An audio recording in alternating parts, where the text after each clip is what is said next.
Not your type का नया video Indian school and board video बहुत ही मजेदार है, तो एंड तक देखना और कमेंट में अपने फेवरेट एनिमेशन कमेंट करना। और ये सबसे बेस्ट वीडियो है नोट योर टाइप की ओर। आपको ये वीडियो पसंद आए तो उसकी चैनल एक बार जरूर चेक करना। तो चलिए स्टार्ट करते हैं। सख्त मना किया है कि तुम चिप्स खा के रोड पे पैकेट नहीं फेंक सकते, तो लोगों ने पैकेट खा के रोड पे चिप्स फेंकना चालू कर दिया। और इंदौर क्लीनेस्ट ये पता किसने लगाया, क्योंकि ऐसे तो किसी के दिमाग में नहीं आ सकता कि इंदौर में कूड़ा कितना होगा। तो अगर अभी तक तुम्हें समझ नहीं आए तो मैं इंदौर से हूँ। हाँ, ऐसे फालतू में तो किसी को शौक होगा नहीं कि चलो यार इंदौर की बेइज्जती करते हैं, और सिर्फ इंदौर की करेंगे। मन्नू इस बार अहमदाबाद को बीच में मत लाना। इंदौर में कोई कुछ करता ही नहीं कि भाई गंदा हो जाएगा, तो वहाँ पे सब लोग सुबह उठ के ताला लगा देते हैं और दूसरी सिटीज चले जाते हैं कचरा करना। तुम अभी जाके देखोगे इंदौर पे ताला लगा हुआ रहेगा। यहाँ तुम किसी का गला काट दो कोई दिक्कत नहीं, लेकिन काटने के बाद उसे गीले कचरे और सूखे कचरे में ध्यान से डालना।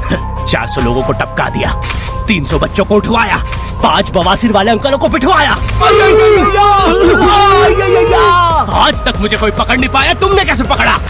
वो आपने ये गीला कचरा सूखे रहने दीजिए, मैं देख लूंगा। तो मैं इंदौर के एक पास वाले गांव खिड़किया में रहता हूँ। खिड़किया इतना छोटा गांव है, वहाँ एक वाईफाई नेटवर्क में पूरा गांव कवर हो जाता है। इनफैक्ट खिड़किया नाम भी उस वाईफाई नेटवर्क का ही था, तो गांव वालों ने सोचा यही रख लेते हैं। तो अभी खुद का चला लॉक हो गया मेरे गाँव का नाम, किसी ने वो वाईफाई हैक कर लिया है। इतना छोटा गाँव है, तुम नॉर्मली भी चलोगे तो ऐसा लगेगा कि 80 की स्पीड पे जा रहे हो। चीजें इतनी तेज साइड से निकलती है भाई, यहाँ इंसानों के लिए स्पीड ब्रेकर्स लगे और भगते समय तो हेलमेट पहनना पड़ता है। मेरे गाँव में लौंडे लड़के बोलते अपनी लोकेशन भेज, फिर उन्हें पता चलता है वो ऑलरेडी लोकेशन पर ही है। यहाँ जितने लोग हैं उससे ज्यादा तो दिल्ली में लड़कियों के मेल बेस्ट फ्रेंड्स होते हैं। इतना खाली गाँव है, लोग अपनी ही गुंजी हुई आवाज से बात कर रहे होते हैं। भाई मेरा गाँव मैन वर्सेस वाइल्ड के एक एपिसोड तक में है। दोस्तों मुझे नहीं पता मैं ये कहाँ आके फंस चुका हूँ। मुझे तो ये भी नहीं लगता कि मैं यहाँ से जिंदा वापस जा पाऊंगा। यहाँ तो अपना मुंह भी चैन से नहीं पीने देते लोग, वो भी आकर छीन लेते हैं। मेरे गाँव में हर जगह बेटी पढ़ाओ बेटी बचाओ लिखा है, जो की बेटियों से लिखवाया उनके स्कूल छुड़वा के। इतने अंगूठा छाप लोग पढ़ लिखने के बाद भी पेन से अंगूठा बनाते हैं, हाँ पेन से फिंगरप्रिंट बनाने की कोशिश करते हैं। इनके सामने लड़की भी घोड़ी बनेगी तो उसे भी चराने ले जाएंगे। इतने गवार मेट्रो की पटरी पे हक देते हैं। भाई मेरे गांव में जब अंग्रेज थे तब गुलामी भी वही करते थे, क्योंकि तुम ये गांव वालों से कुछ नहीं करवा सकते। यहाँ 3-3 दिन तक बिजली नहीं आती है, लेकिन फिर भी कोई खंबे से चिपक के मर जाता है। और भाई ये कोचिंग पूरी प्रॉपर थी, वो तुम्हारे मोहल्ले की ट्यूशन जैसी नहीं, जहाँ वो बालों में टावल बांधकर निक्कर स्लीपर में एक दीदी तुम्हें पढ़ाती थी। वो दीदी के घर पे इतने सारे बच्चे आते थे पढ़ने, दीदी को पता ही नहीं कौन क्या है। दीदी छोड़ो, बच्चों को नहीं पता टीचर कौन है। एक बच्चा पढ़ाई में अच्छा है, सब लोग उसको ही टीचर समझ रहे हैं। वो बच्चे ने अपनी अलग कोचिंग खोल रखी है बीच में, वो नए टीचर्स लेके आ रहा है। स्टूडेंट्स, ये है मिस्टर अब्राहम जी, अब से आपको केमिस्ट्री यही पढ़ाएंगे। वो दीदी के घर पे दीदी से ज्यादा सक्सेसफुल हो गया है। दीदी अभी भी एक कमरे में है, उसने दूसरे कमरे में बिल्डिंग बना दी है। इतने छोटे छोटे बच्चे कोचिंग जाते हैं आजकल, और वो बेचारे आज और कल ही जा पाते हैं, क्योंकि परसों तो कोई ओमनी वैन में पकड़ के ले जाता है। इतना कंपटीशन आ गया है, बच्चे 6वीं 7वीं छोड़ के यूपीएससी प्रिपरेशन कर रहे हैं, और वो फिर भी फेल हो जा रहे हैं। हाँ, क्योंकि यूपीएससी वाले उधर 6वीं 7वीं के क्वेश्चन पूछ रहे हैं। एक क्वेश्चन था यूपीएससी का कि तुम कितनी बार 100 में से 10 माइनस कर सकते हो, और आंसर है 1 बार, क्योंकि फिर तुम 90 में से 10 माइनस कर रहे हो। ये एग्जाम से आईपीएस पुलिस ऑफिसर बनते हैं। अब समझ में आ रहा है देश में इतना क्राइम क्यों है। आधा क्राइम तो आईपीएस वाले ही कर रहे हैं एग्जाम वालों को मार के, कि सालों 17-17 घंटे पढ़ा के ये पूछ रहे हो। तो मेरे गांव में जो कोचिंग थी भाई, उसका सर 10th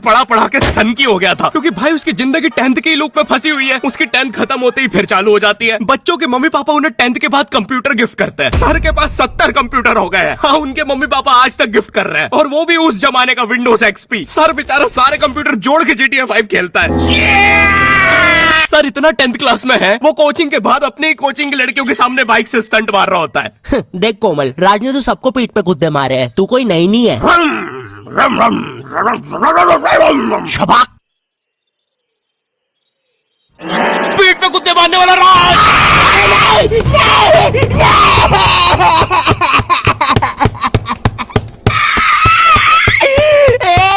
मेरी कोचिंग के बाहर हर साल एक बड़ा सा बैनर लगता था, उस पे जिस बच्चे के 90% बनते हैं उसकी बड़ी सी फोटो लगती है, और जिसके 60% बने हैं वो बड़ी सी फोटो लगा रहा होता था। वो 60% वाले बच्चे की इतनी सी फोटो आती है कोने में, वो भी खिल्ली से कूटी हुई। हाँ, बैनर के बाकी कोनों को ग्लू से चिपकाया है, बस इसकी फोटो पे खूंटा ठोक रखा है। और हर कोचिंग में ना एक पैटर्न जरूर होता है कि आगे वाले बच्चे का तो कंफर्म है, वो तो टॉप करेगा ही करेगा। उसकी तो हाथों की रकीलों तक में 96% बना है। मुझे दिखाया उसने, मैं डर गया, बाद में ट्यूमर निकला वो।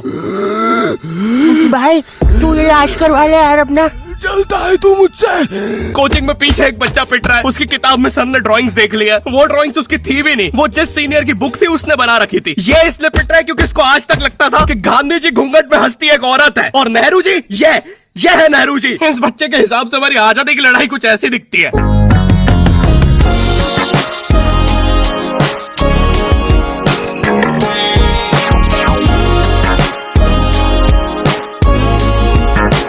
आते हैं हमारे बोर्ड एग्जाम्स। बोर्ड एग्जाम्स मिलते हैं हमें डिफरेंट सेंटर। प्राइवेट स्कूल के बच्चे जाते हैं गवर्नमेंट स्कूल में और गवर्नमेंट स्कूल के बच्चे जाते हैं प्राइवेट स्कूल में।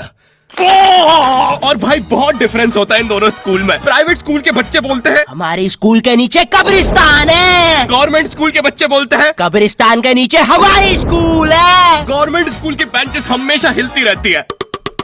वहाँ के बच्चों के बुंड का बैलेंस ही वही हो चुका है। उनको तुम नॉर्मल बेंच पे बिठाओ वो उस पे भी हिलता रहता है। और भाई यहाँ की टॉयलेट ये बस टॉयलेट के लिए यूज नहीं होता है। अरे तुझे श्रेया का नंबर याद है क्या?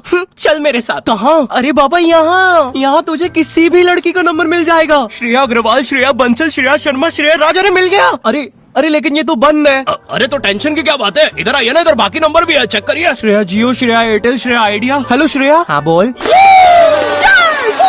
और बोर्ड एग्जाम से वो एक सरप्राइज इन्विजिलेटर चेकिंग होती है ना, जिसमें एक टीचर्स का ग्रुप बीच एग्जाम में रैंडमली आके तुम्हारी चेकिंग करने लग जाता है। एकदम से 5 लोग मिलिट्री की तरह अंदर घुसते हैं, पूरी क्लास में स्मोक कर दिया। एक तो अंडर कवर बच्चा बन के ही बैठा था पीछे। मैं यहाँ 15 मिनट से उससे क्वेश्चन पूछ रहा हूँ। मेरा ना इनसे बस एक क्वेश्चन है, भाई आराम से भी आ जाओगे तो क्या दिक्कत है, तुम्हें चीटिंग ही पकड़नी है ना। अंदर दाऊद थोड़ी ना बैठा है, इतना सीरियस चेकिंग कर रहे हैं, जेब चेक कर रहे हैं, जूते उतरवा रहे हैं, कुत्ता लाके ड्रग टेस्ट से चालू कर दिया। और गवर्नमेंट स्कूल के बच्चे इतने हरामी, वो लोग भी चीटिंग में नहीं ड्रग टेस्ट में फंस रहे हैं। कुछ भी हुए जा रहा है, पीछे दाऊद मिल गया है उनको। हाँ वो 10th क्लास ओपन से कोई भी करने आ जाता है। करनी होगी दाऊद को 10th, मुझे क्या पता, अनपढ़ गैंगस्टर अच्छा लगेगा क्या। और बोर्ड्स के रिजल्ट के टाइम पे हमेशा एक गरीब बच्चा न्यूज पे छाया रहता है, हाँ जिसने स्ट्रीट लाइट के नीचे पड़ के फिर से टॉप कर दिया है। एक तो साले ये गरीब बच्चों का ना अलग कंपटीशन चल रहा है, ये साले हर साल गरीबी में टॉप करने का नया रिकॉर्ड बनाते जा रहे हैं। इस बच्चे ने स्ट्रीट लाइट के नीचे पड़ के टॉप कर दिया है, इस बच्चे ने तो पत्थर की चिंगारी में पड़ के टॉप कर दिया है, जब बिजली चमकी थी तब जल्दी से पड़ के टॉप कर दिया है, जुगनों की जगमगाती जुगनी में टॉप कर दिया है, गरीब की आंखों में आई उम्मीद की रोशनी में टॉप कर दिया है। अरे भाई जब इतने गरीब हो तो एग्जाम का फॉर्म भरने के पैसे कहाँ से आ रहे हैं।